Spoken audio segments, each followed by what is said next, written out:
मन के दीन है, क्योंकि स्वर्ग का राज्य उन्हीं का है। बस आइए आंख बंद करेंगे प्रार्थना। धन्यवाद धन्यवाद धन्यवाद। हालेलुया। स्तुति और प्रशंसा की योग्य है प्रभु। आदर और महिमा सम्मान केवल आप ही को देते हुए आज के इस दिन के लिए धन्यवाद करते हैं कि प्रभु इन गवाहियों के लिए धन्यवाद देना चाहते हैं जो आप की उपस्थिति में हमने सुनी। प्यारे प्रभु धन्यवाद करते हैं, आप हमारे साथ रहते हैं, हमारे जीवन में कार्य करते हैं। आपका वायदा है, आकाश और पृथ्वी टल जाएंगे लेकिन आपका वायदा कभी ना टलेगा। सच में प्रभु आप हर पल हर क्षण हमारे साथ रहते हैं, हमारे जीवन में काम करते हैं। सहायता की धन्यवाद हो। जब आज का वचन हम सीखने जा रहे हैं प्रभु, आप सहायता करें कि हम इसको सीखें, समझें और अपने जीवन में फॉलो करें। सब कुछ आपके हाथों में समझें। आप क्या संभाला है आगे भी संभालेंगे। पवित्र आत्मा ही हमारी सहायता करे, बुद्धि और ज्ञान दे, सहायता करे अनुग्रह और दया से। सब कुछ आपके हाथों में समझें। यीशु प्रभु के नाम से मांगते हैं, आमीन। प्रभु का धन्यवाद हो।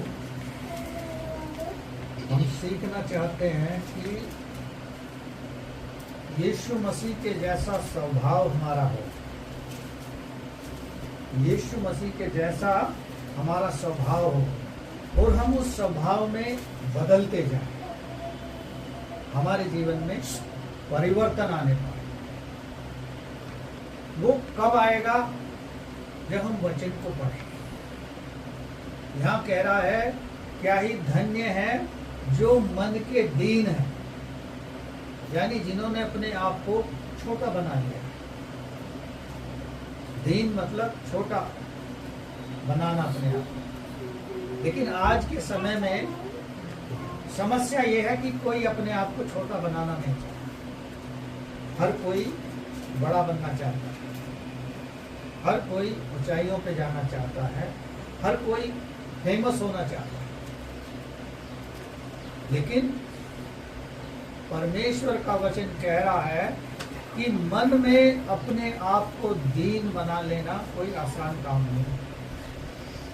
यीशु मसीह जब इस संसार में था, उसका स्वभाव आपने देखा, पढ़ा वचन में। वो किसी की सुनकर उन्हें उल्टा जवाब, यानी कोई उसे गाली दे रहा है तो गाली नहीं देता। लोग उसे घात करना चाहते थे, लोग उसे मार देना चाहते थे, फिर भी उसने उनको कुछ नहीं कहा।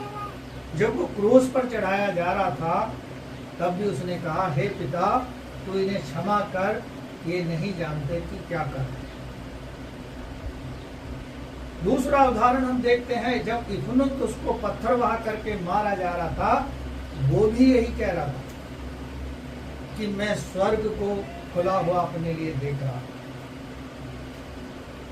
उसने भी वहां विरोध नहीं किया। यानी हमारा स्वभाव कब बदलेगा? आइए पढ़ेंगे, वचन में चलेंगे। यूहन्ना 14 अध्याय को निकालेंगे, उसके 20 और 21 पद को पढ़ें। यहाँ क्या कहता है परमेश्वर का वचन? उस दिन तुम जानोगे कि मैं अपने पिता में हूँ, मैं अपने पिता में हूँ। जब हम परमेश्वर को जान लेंगे तब हम जान पाएंगे कि हम किसके अंदर हैं। हाँ, और तुम मुझ में और मैं तुम में। हम किसमें हैं? प्रभु यीशु मसीह में हैं, और हमारे द्वारा जो लाए जाएंगे वो भी प्रभु यीशु में होंगे। और यीशु मसीह किसमें है? वो पिता में है। जब हम उसके सत्य को जानेंगे तो सत्य जो हमें छुड़ाएगा और स्वतंत्र करेगा, और तब हम उसके स्वभाव में बदलेंगे, उसके व्यवहार में बदलेंगे। यदि हम उसको कुरिन्थियों में पढ़ें, लिखा है, सो यदि कोई मसीह में है वो एक नई सृष्टि है, पुरानी बातें बीत गई। पुरानी बातों से अभिप्राय है जो हमारे जीवन में पहले घट रहा। हम झगड़ते थे, गाली गलौज करते थे, गुस्सा करते थे, हमारे अंदर बहुत सारी बुराइयां थी। लेकिन जब हमने परमेश्वर को जाना, उसकी आज्ञाओं को पहचाना और उसमें हो गए, उसे अपना उद्धारकर्ता करके ग्रहण कर लिया, तब हमारे जीवन में बदलाव आना चाहिए। उसके स्वभाव में, उसके जैसा स्वभाव होना चाहिए। यीशु मसीह का स्वभाव कैसा था, हम वचन में पढ़ते हैं। आगे पढ़े इसको। जिसके पास मेरी आज्ञाएं और वह आज्ञाएं हैं वह उन्हें मानता है। जिसके पास मेरी आज्ञाएं हैं वह उन्हें मानता है। लेकिन आज देखते हैं लोगों के पास परमेश्वर का वचन भी है, उसकी आज्ञाएं भी हैं, लेकिन ना उन्हें वो मानते हैं, ना उन पे चलना चाहते हैं। कारण है संसार की बातों में खो गए हैं, लोगों को भरमा दिया है। और अभी तो शैतान काम कर रहा है, लोगों के बीच में काम कर रहा है। लिखा है जब आप मत्ती रचित सुसमाचार पढ़ोगे कि अंत के दिनों में लोगों में प्रेम समाप्त हो जाएगा। प्रकाशित वाक्य में पढ़ोगे ऐसा समय आएगा कि लोगों में प्रेम समाप्त हो जाएगा, लोग एक दूसरे को पसंद नहीं करेंगे। लेकिन विश्वास को बना के रखना होगा। उसकी आज्ञाओं को जब हमने अपने हृदय में रख लिया है, उसकी आज्ञाएं हमारे अंदर हैं और उसका वचन हमारे हृदय में है, तो फिर हमें मानने से कोई नहीं रोक सकता। पौलुस कहता है क्या नंगाई, क्या गरीबी, क्या बीमारी, क्या भूखमरी हमें परमेश्वर के प्रेम से अलग कर सकती है? कभी नहीं कर सकती। आत्मा सच्चाई से जब हम उसकी आराधना करेंगे, उसके वचन को, उसकी आज्ञाओं को मानेंगे, तब परमेश्वर हमारे जीवन में परिवर्तन लाएगा। आगे पढ़ें। वही मुझसे प्रेम रखता है, वही मुझसे प्रेम रखता है जो उसकी आज्ञाओं पे चलता है।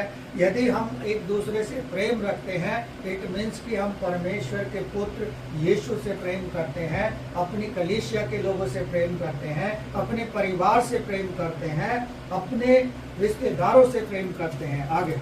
जो मुझसे प्रेम रखता है उससे मेरा पिता प्रेम रखेगा। जो मुझसे प्रेम रखता है उससे मेरा पिता भी प्रेम रखेगा, और मैं उससे प्रेम रखूंगा और अपने आप को उस पर प्रकट करूंगा। अपने आप को उस पर प्रकट करूंगा। प्रकट क्यों करेगा? क्योंकि परमेश्वर हमें बदलना चाहता है, अपने जैसा स्वभाव हमारे अंदर लाना चाहता है। वो क्रोध वाला स्वभाव नहीं, वो घमंड वाला स्वभाव नहीं, वो अहंकार वाला नहीं। क्योंकि परमेश्वर का वचन क्या कहता है? यिर्मयाह 9 अध्याय के 23 पद को पढ़ें। क्या कहता है घमंड के विषय में वहां?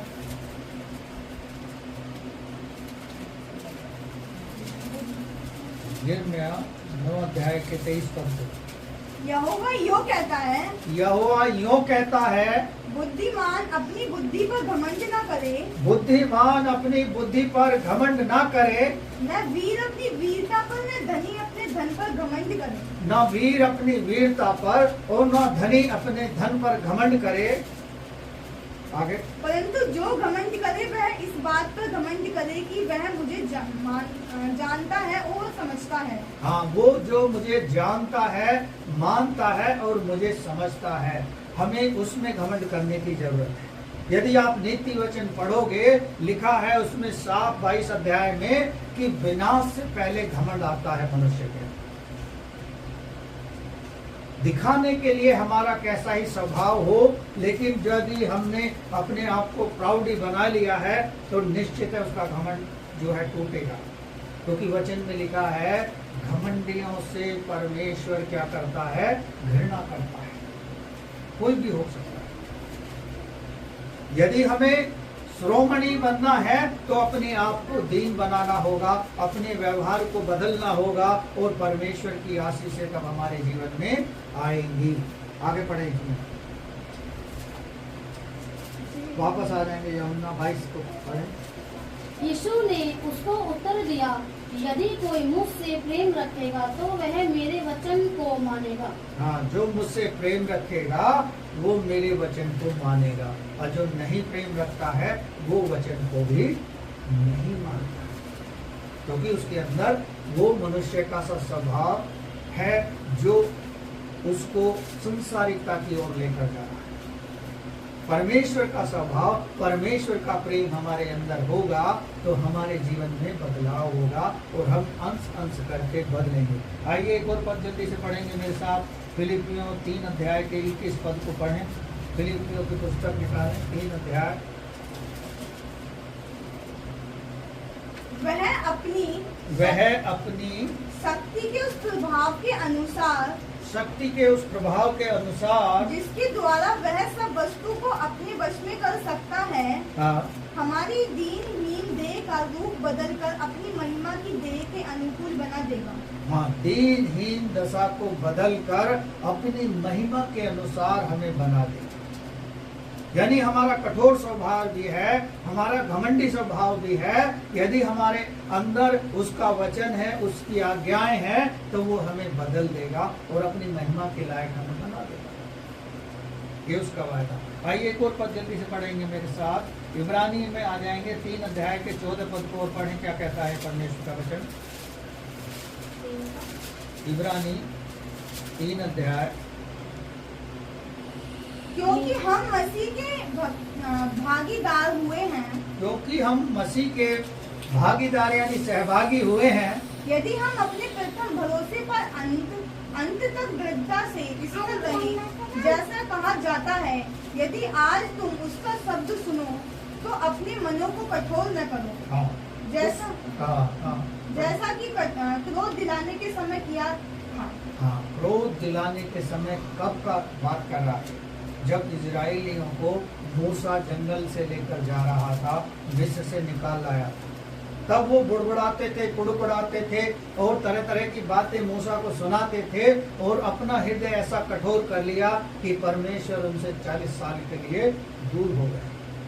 आज भी हमारे अंदर वो कठोरता पाई जाती है। परमेश्वर का वचन हमारे हृदय में है, हमने उसके उद्धार को जान लिया है, जल का बपतिस्मा ले लिया है, फिर भी संगति से भाग रहे हैं, फिर भी हम अपने आप को परमेश्वर से दूर लेकर जा रहे हैं। इट मीन्स कि हमने अपना विनाश खुद तय कर लिया है, अब हमें कोई नहीं बचा सकता। उनके आप व्यवहार को देखो, उनके स्वभाव को देखो, उनके चाल चलन को देखो, कैसे उनके अंदर अहंकार होगा।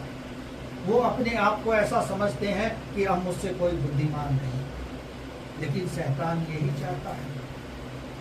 उसका ध्यान इन दिनों लोगों पर इसीलिए लगा है क्योंकि वो हर एक के अंदर से वो प्रेम, वो उसका वचन, वो उसकी संगति को तोड़ना चाहता है। हमारा स्वभाव बदल नहीं रहा, हमारे जीवन में परिवर्तन नहीं आ रहा है, हमें आशीषें नहीं मिल रही हैं।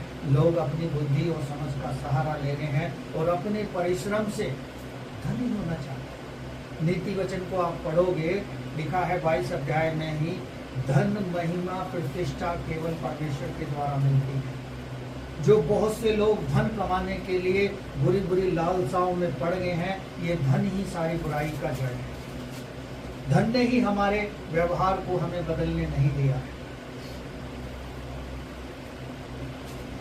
आप वचन को पढ़ेंगे, लिखा है, धनी का स्वर्ग के राज्य में प्रवेश करना उतना ही कठिन है जैसे कि सुई का जो जिसमें धागा डालते हैं उसमें से ऊंट निकल सकता है, लेकिन धनी स्वर्ग के राज्य में प्रवेश नहीं कर सकता।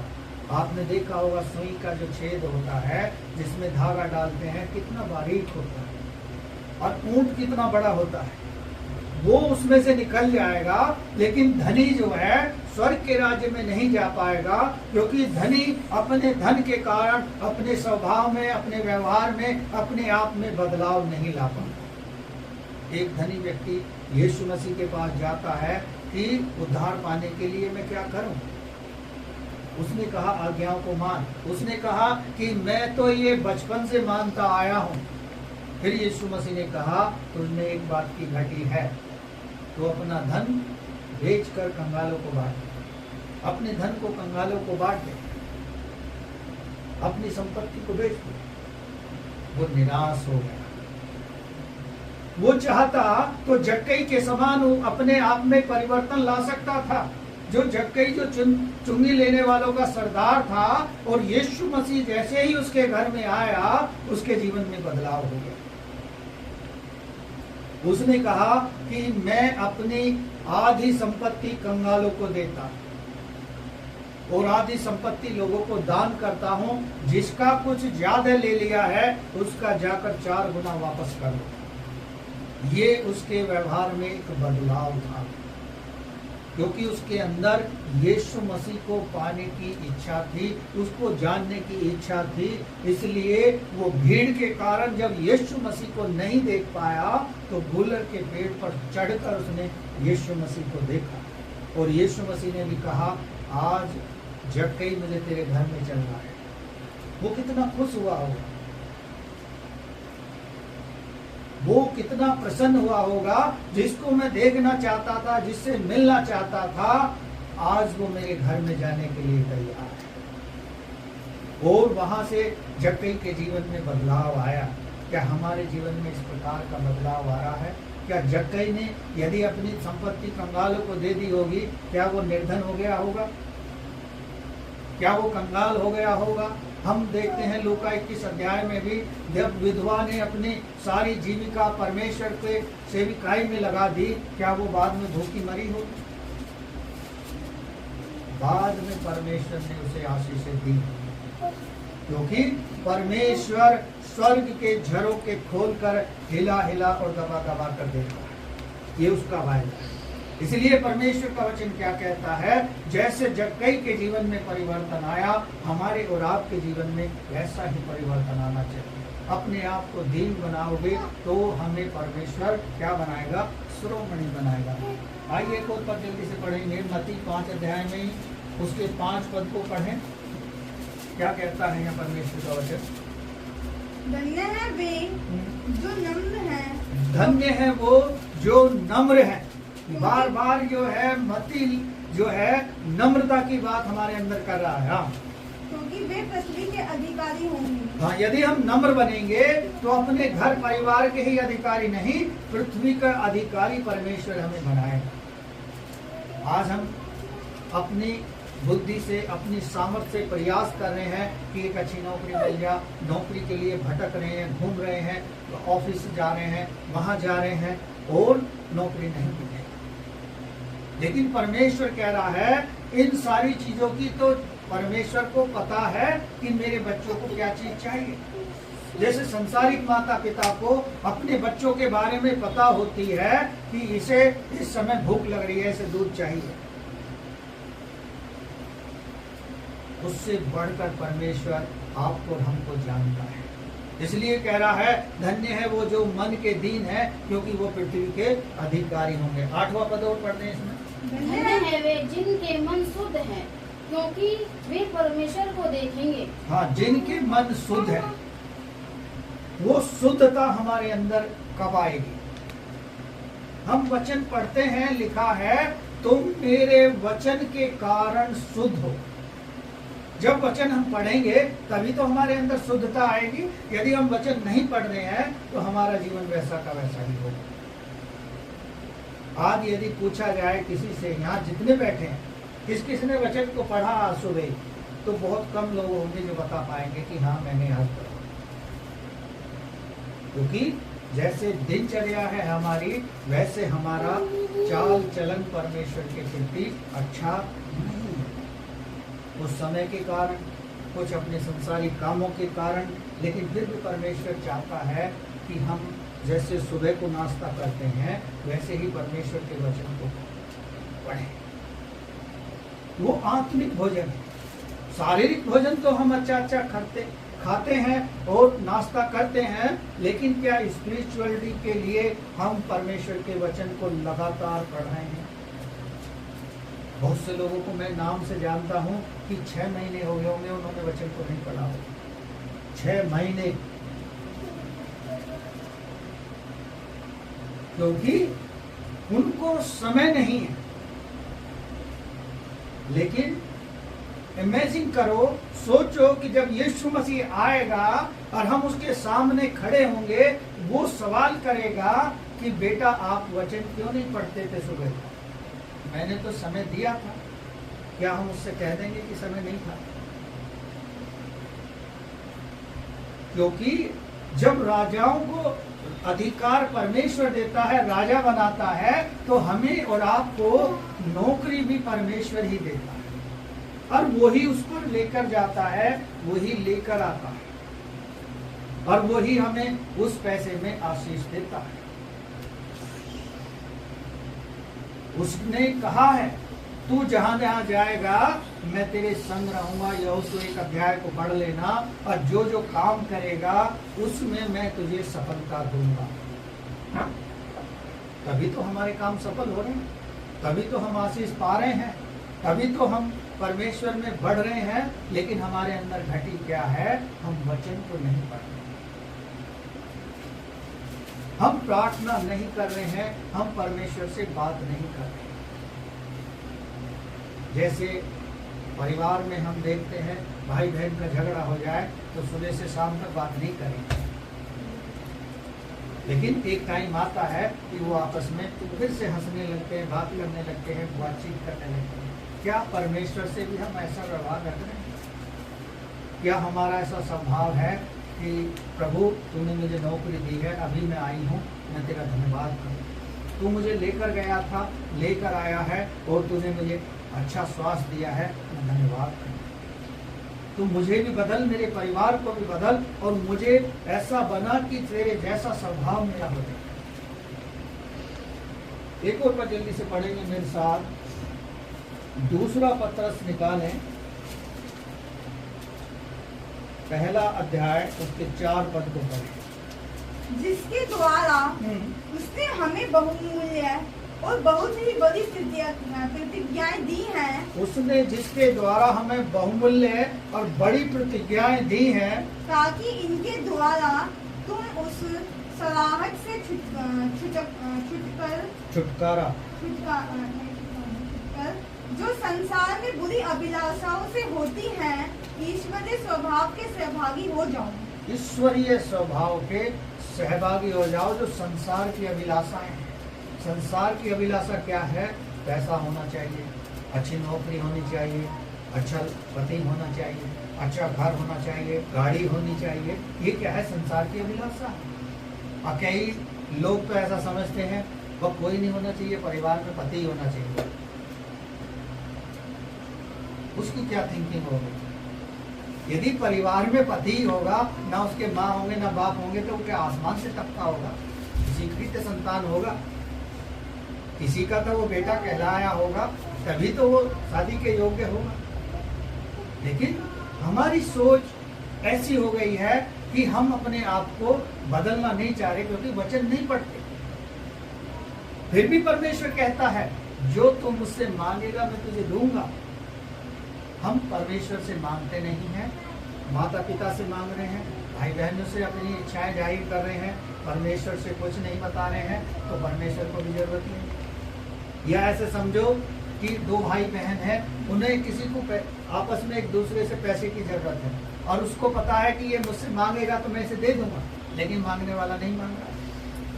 उसी प्रकार परमेश्वर है, वो जानता है कि इसे क्या चाहिए, मैं इसे दे सकता हूँ, लेकिन ये मेरा होते हुए भी मुझसे नहीं मांग रहा। उसने कहा ठीक है, फिर भागता है, भाग संसार में। कहाँ तक भाग सकता है? आना उसे वही है, आना उसे वही है जहां से उसे मिल सकता है। बस जरूरत इतनी है कि हर एक भक्त ऐसे समय में प्रार्थना करे जब परमेश्वर उसे मिल सकता है या परमेश्वर उसे दे सकता है। हम देखते हैं पहला सैमुएल में हन्ना को जरूरत थी, और वो आंसू बहाकर, गिड़गिड़ाकर, रोकर प्रार्थना कर रही थी। लेकिन जो वहां का याजक था वो क्या सोच रहा था कि शायद इसने नशा कर रखा है, इसलिए ये ऐसा कर रही है। लेकिन जब याजक उससे पूछता है, हन्ना से कहता है, वो कहती है क्या तू अपनी दासी को इतना छोटा समझ रहा कि मैं ऐसा काम करूं? उसने एक ही बात परमेश्वर से कही, यदि तुम मेरे दुख पर दृष्टि करे और मेरी प्रार्थना और गिड़गिड़ाहट को सुने, तो जो मेरा बच्चा होगा मैं तेरे भवन में छोड़ दूंगा। एक बड़ा कमिटमेंट उसने कर दिया, मैं तुझे वो बच्चा दे दूंगी। और वो समय पूरा होने पर वो याजक के पास उसे छोड़ भी गई। उसके बाद भी आप उसको पढ़ोगे तो लिखा है उसको और बेटा बेटी परमेश्वर ने दिए। ये हन्ना के स्वभाव में बदलाव था। लेकिन हन्ना के पीछे भी ऐसे लोग थे जो उसे बदल देना नहीं चाहते थे। वो बदलना कैसे चाहती थी? वो अपने स्वभाव में जब बदलाव ले आई, उसके भी रास्ते में उसके परिवार के लोग अड़चन बाधाएं उत्पन्न कर रहे थे, लेकिन फिर भी उसने परमेश्वर के वचन को अपने हृदय में रखा, विश्वास को बनाया और प्रार्थना में लगी रही, और परमेश्वर ने उसका प्रतिफल उसे दे। इसलिए हम ईश्वरीय स्वभाव में अपने आप को जब तक ना बदलेंगे, तब तक हमारे जीवन में आशीषें नहीं आएंगी, क्योंकि हमने अपने मन को कठोर कर रखा है संसारिक बातों के प्रति। संसारिक बातों के प्रति तो हम बहुत खोज में लगे हैं, लेकिन वचन की बात आए, संगति की बात आए, प्रार्थना की बात आए, तो बच्चे साफ बोल देते हैं। एक ही दिन मिलता है हमें संडे का, अब हम प्रार्थना कैसे में जाएंगे? अब हम घर पे ही आराम करेंगे। लेकिन बाकी रात भी तो परमेश्वर ने आराम करने के लिए दी है। रात में उन्होंने नहीं कहा बेटा नौकरी करिए जा।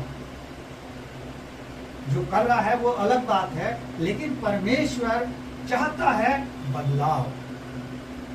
उसके स्वभाव में हम अपने आप को बदलेंगे।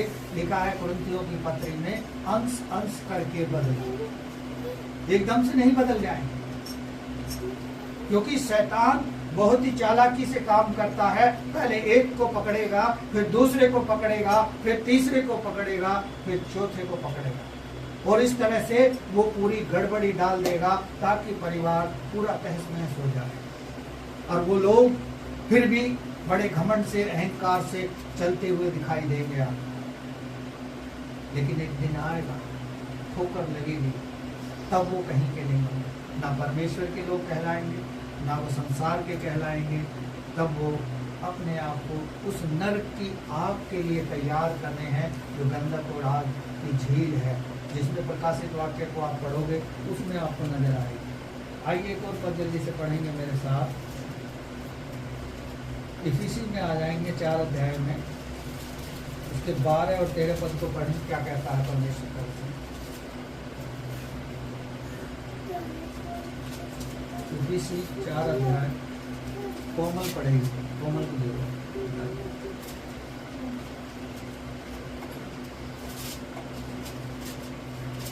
इफिसी 4 अध्याय 12 और 13। जिससे पवित्र लोग सिद्ध हो जाए और सेवा का काम किया जाए और मसीह की देह पुत्र पाए, उन्नति पाए। मसीह की देह उन्नति कब पाएगी? जब सेवा का कार्य शुरू होगा, जब हमारा व्यवहार बदल जाएगा और हम परमेश्वर के प्रति जागरूक हो जाएंगे, तब हमें लगेगा कि जैसे मैं पापों से छुटकारा पा गया हूँ, और लोग भी पापों से छुटकारा पाएं, उनका भी स्वभाव बदले, उनके अंदर भी परिवर्तन आए। आगे, जब तक कि हम सब के सब विश्वास और परमेश्वर के पुत्र की पहचान में एक ना हो जाए। हाँ, विश्वास में और पुत्र की पहचान में एक ना हो जाए, और एक शिष्ट मनुष्य ना बन जाए, और मसीह के पूरे डील डोल तक ना बन जाए। हाँ, मसीह की डील डोल तक ना पहुंच जाए, तब तक हमारा स्वभाव दिन प्रतिदिन बदलता रहे। विश्वास हमारा दिन प्रतिदिन बढ़ता जाएगा। परमेश्वर वो हमसे चाहता है। यीशु मसीह ने अपने आप को शून्य बना लिया, दीन कर लिया, लोगों ने उसके मुंह पे थूका नहीं, और वो जब उसे प्यास लगी उसे सिरका भी पिलाया, लेकिन फिर भी वो कहता रहा, हे पिता इन्हें क्षमा कर। उसी समय उसने कहा था कि हर एक आंख देखेगी जब मैं वापस लौट कर आऊंगा। लेकिन आज लोग तरह तरह का प्रचार कर, वचन को जानते नहीं है, वचन को पहचानते नहीं है। कई लोग कह रहे हैं फिर से जल प्रलय आ जाएगी, जबकि यीशु मसीह का वचन और यीशु मसीह का अनुग्रह हमारे साथ है।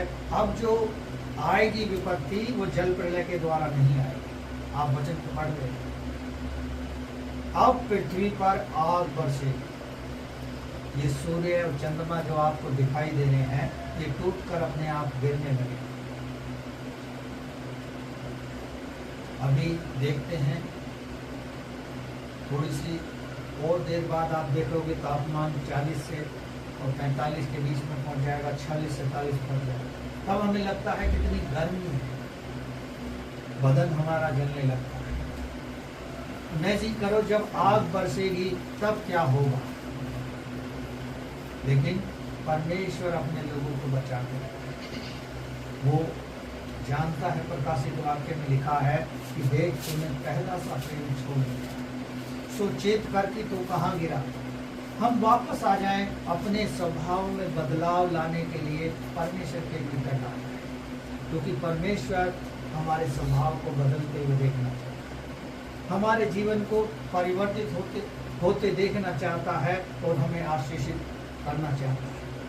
यदि हमें आशीषें पानी है, हमें अपने जीवन को बदलना होगा, अपने आप को बदलना होगा, अपने व्यवहार को बदलना होगा। हमारा स्वभाव जो है कठोरता वाला, वो नम्रता में बदलना होगा, क्योंकि जब हम मन को नम्र बनाएंगे, दीन बनाएंगे, अपने मन को शुद्ध रखेंगे, तभी हमारे अंदर शुद्ध विचार आएंगे। तब हमें परमेश्वर कहेगा कि हाँ ये मेरे योग्य है। राजा दाऊद को क्यों कह दिया परमेश्वर ने कि एक मुझे मिला है जो मेरे मन माफिक है, क्या आपको और हमको नहीं कह सकता? राजा दाऊद भी हमारी ही तरह था, लेकिन वो हमसे थोड़ा ज्यादा बुद्धिमान और ज्यादा शक्तिशाली था, राजा था। लेकिन परमेश्वर हम में से भी आपको, हम में से और आप में से भी किसी को राजा बना सकता है, बशर्ते हम उसकी आज्ञाओं में, उसके वचन में, उसके प्रेम में, उसकी संगति में बढ़े और उसके स्वभाव में अपने आप को ढालें। तब हम उसके लिए एक ऐसा पात्र बन जाएंगे जिन्हें वो इस्तेमाल कर। हालेलुया। परमेश्वर का